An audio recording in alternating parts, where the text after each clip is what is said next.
తెలుగు సంవత్సరాదికి ఆంగ్ల సంవత్సరాదికి పోలిక, ఏనుగుకు చీమకు సామ్యమా?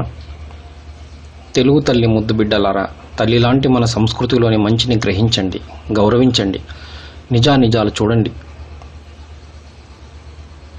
తెలుగు సంవత్సరాది వర్సెస్ ఆంగ్ల సంవత్సరాది. ఉషోదయాన వెలుగు రేఖలతో వస్తుంది ఉగాది, అర్ధరాత్రి చీకట్లతో వస్తుంది జనవరి 1. అజ్ఞానమనే చీకటి నుండి జ్ఞానమనే వెలుగులోకి ప్రయాణం సాగించమని బోధిస్తుంది ఉగాది. ఎటువంటి సందేశం ఇవ్వదు జనవరి 1.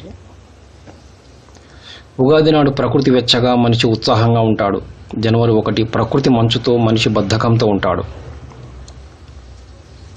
ఉగాది నాడు చెట్లు చిగురుస్తూ, ప్రకృతి వసంత శోభతో పులకరిస్తూ ఉంటుంది. జనవరి 1 నాడు చెట్లు ఆకులు రాలుస్తూ, ప్రకృతి శోభావిహీనంగా ఉంటుంది. ప్రతి ఉగాదికి అర్థవంతమైన పేరు, భవిష్యత్ సూచికగా ఉంటుంది. జనవరి 1 నాడు కేవలం అంకెలుంటాయి. ఉగాది పచ్చడి మనిషి జీవితంలోని కష్టసుఖాలకు సంకేతం, ఆరోగ్యప్రదం. జనవరి 1 నాడు మనం తినే కేకులు మనిషి ఆరోగ్యంపై ఎక్కుపెట్టిన బాకులు. చక్కని నిర్ణయాలు తీసుకున్నటకు మనసు చురుకుగా, బుద్ధి తీక్షణంగా ఉంటుంది ఉగాది నాడు. జనవరి 1 నాడు విపరీతమైన చలికి మనిషి శరీరం, మనస్సు రెండూ మొద్దుబారి ఉంటాయి. ఏ నిర్ణయం తీసుకున్నా అది ఆర్థిక సంవత్సరమైనా, విద్యా సంవత్సరమైనా ఉగాది నాడు అనుకూలం.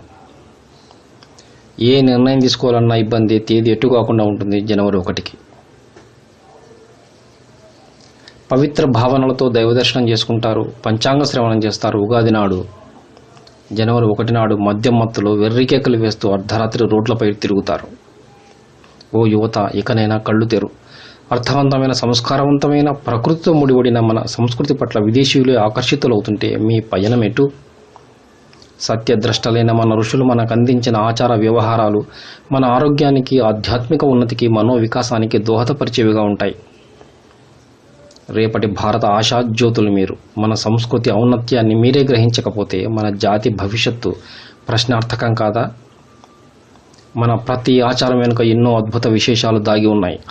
లోతుగా విశ్లేషించగలిగితే మీరు ఊహించని ఎన్నో జీవిత రహస్యాలు దొరుకుతాయి. ప్రయత్నించండి, పెద్దలను అడగండి. స్వధర్మే నిధనం శ్రేయః పరధర్మో భయావహః అన్న గీతాచార్యుని బోధ మరవకండి. భారతదేశ సంస్కృతి పరిరక్షణకు కంకణబద్ధులై ఉంటారు కదూ. మన దేశ సాంస్కృతిక విలువలను యువతలో నింపేందుకు నేను చేస్తున్న ఈ చిన్ని ప్రయత్నానికి పెద్దల ఆశీర్వచనాలు ఆశిస్తూ భవదీయుడు ఆత్కూర్ శివప్రసాద్.